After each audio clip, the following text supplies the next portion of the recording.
Hello guys. Pregnancy के दौरान हर एक गर्भवती महिला को इन बातों का सामना करना पड़ता है कि उनके पैरों में ऐंठन होना, पैरों में झंझनाहट होना, पैरों में सूजन आना और कई बार तो ये चीज़ इतनी बढ़ जाती है कि कहीं अगर हम बैठ जाते हैं तो हमारा उठना जो है बहुत ज़्यादा दिक्कत में आ जाता है, हमसे एक कदम भी जो है चला नहीं जाता। क्या ये लड़का और लड़की का संकेत माना जाता है? तो फ्रेंड्स, मैं आपको आज बताऊंगी कि अगर आपके गर्भ में बेटा होता है तो आपके कौन से पैर में ज़्यादा दर्द बना रहता है। हमारे घर के बड़े बुजुर्ग बताया करते हैं जिन महिलाओं के पैर में ज़्यादा दर्द बना रहता है, कोई एक पैर में, लेफ़्ट में या फिर राइट में, तो उनको जो है बेबी बॉय होने के ज़्यादा चांस होते हैं। तो वो कौन सा पैर होता है फ्रेंड्स? लेफ़्ट वाला होता है या फिर एक राइट वाला होता है?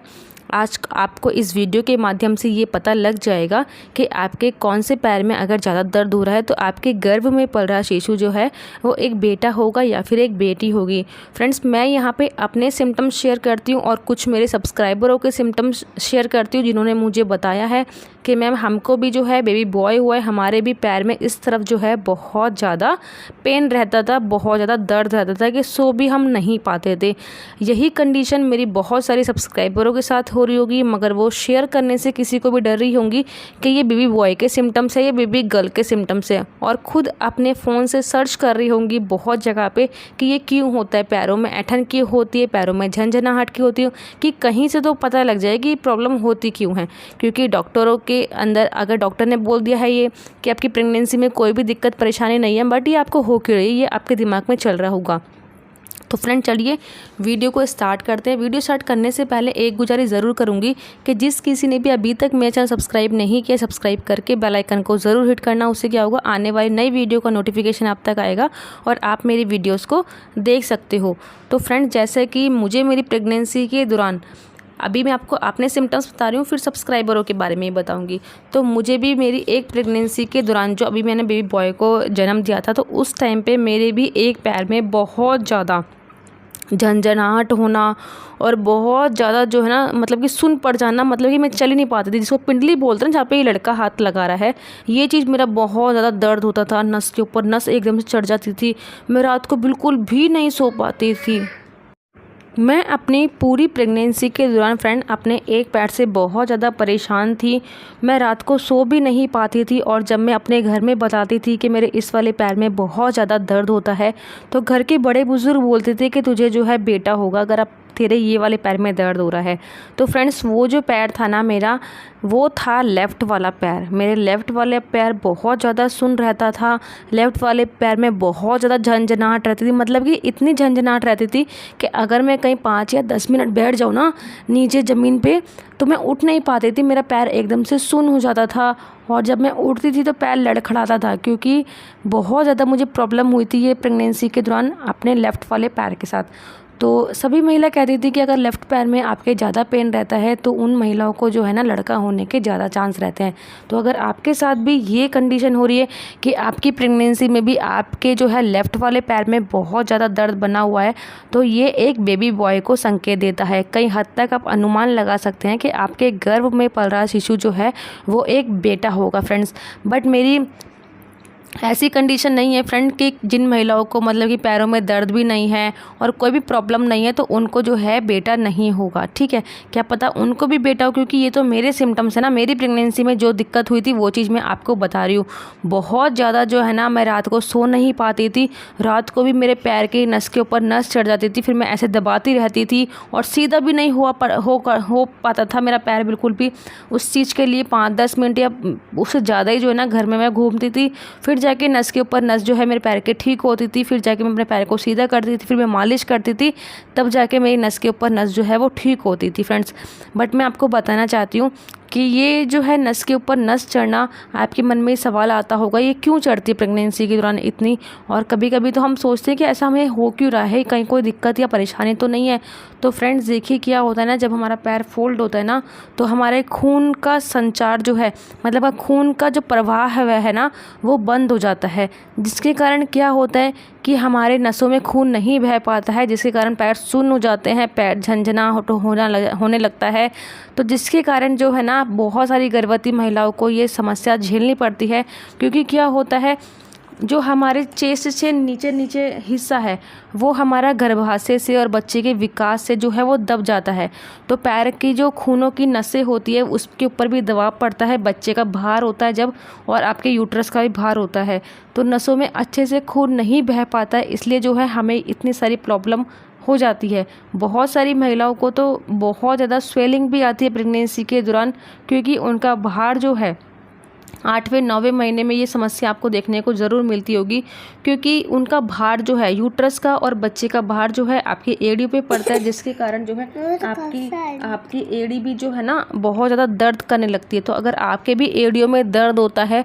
तो ये कंडीशन मेरे साथ भी थी, बट सभी बोलते थे कि अगर आपको इस तरीके से दर्द हो रहा है तो आपको जो है बेटा होगा। क्योंकि फ्रेंड्स मैं ये बेटा और बेटी में नहीं मानती थी, मैंने डॉक्टर से सलाह ली थी, मगर डॉक्टर ने सब कुछ नॉर्मल बोला कि ये प्रेगनेंसी के दौरान होता ही है। तो बहुत सारी महिलाओं में होता है, किसी किसी में नहीं भी होता होगा, ऐसा नहीं है कि किसी में नहीं हो रहा है तो उनको कोई दिक्कत या कोई प्रॉब्लम है।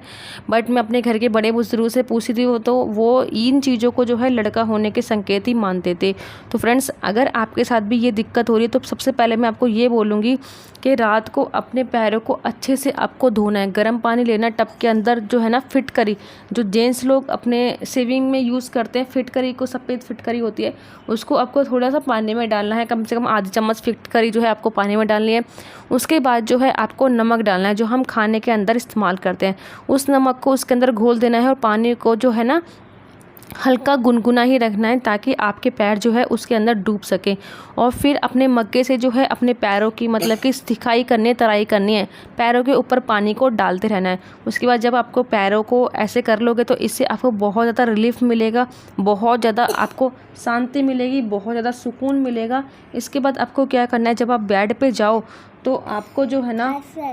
आपको क्या करना है कि आपको अपने पैरों की तलवे की मालिश बहुत अच्छे से करनी है और पिंडलियों की मालिश जो है बहुत अच्छे से करनी है, ताकि खून का संचार जो है वो अच्छे से चल सके और आपकी मांसपेशियां जो है पैर की लचीली हो सके। क्योंकि क्या होता है कि हमारे पैरों की हम लोग मालिश नहीं कर पाते हैं, जिसके कारण जो होता है झंझनाहट होना, सुन्न हो जाना, पैरों के अंदर खून ना पहुंच पाना, तो ये बहुत बड़ी समस्या होती है प्रेगनेंसी के दौरान। बहुत सारी महिलाएं जो है ना एकदम से उठ भी नहीं पाती बेचारी, क्योंकि 8वां और 9वां महीना लगा होता है, तो उनको उठने में बैठने में भी दिक्कत परेशानी का सामना करना पड़ता है। तो अगर आप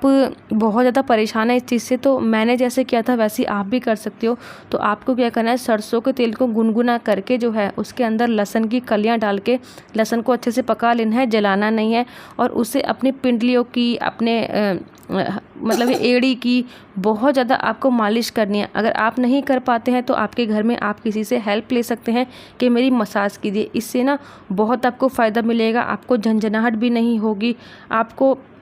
स्वेलिंग भी नहीं आएगी, इससे आपको जो है बहुत ज़्यादा अच्छी नींद भी आएगी, गहरी नींद आएगी। क्योंकि प्रेगनेंसी के दौरान इन चीज़ों का आपको बहुत ज़्यादा ध्यान रखना पड़ता है, ताकि आपकी प्रेगनेंसी में कोई भी परेशानी या दिक्कत ना आए। और अगर आपको बहुत ज़्यादा ही दिक्कत हो रही है कि आपको स्वेलिंग हो रही है, झंझनाहट हो रही है, बहुत ज़्यादा जो है क्रैम्प्स आ रहे हैं पैर के अंदर, तो आपको जो है नमक थोड़ा सा कम कर देना चाहिए प्रेगनेंसी के दौरान। अगर आप नमक का सेवन ज़्यादा करते हो, सोडियम जिसके अंदर होता है, आयोडीन जिसको अंदर होता है,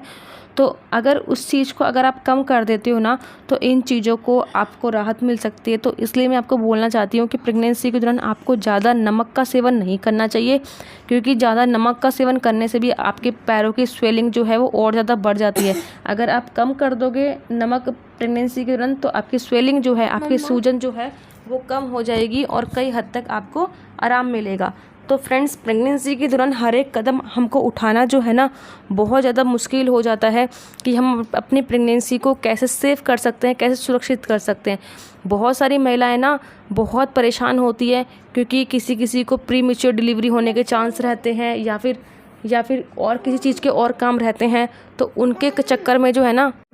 अगर आपको भी पैरों में ऐंठन, दर्द, झंझनाहट थी, तो प्लीज़ जो चीज़ मैंने आपको बताया है वो आप कीजिए और मखाने खाने स्टार्ट कीजिए, ताकि आपकी प्रेगनेंसी में आपके पैरों में दर्द, ऐंठन ना हो सके। अगर आपको मेरी वीडियो अच्छी लगी है तो प्लीज़ सब्सक्राइब करके बेल आइकन को ज़रूर हिट करना। उससे क्या होगा, नई वीडियो जब मेरी आएगी तो आपके पास जो है नोटिफिकेशन आएगा और आप मेरे वीडियोज़ को देख सकते हो।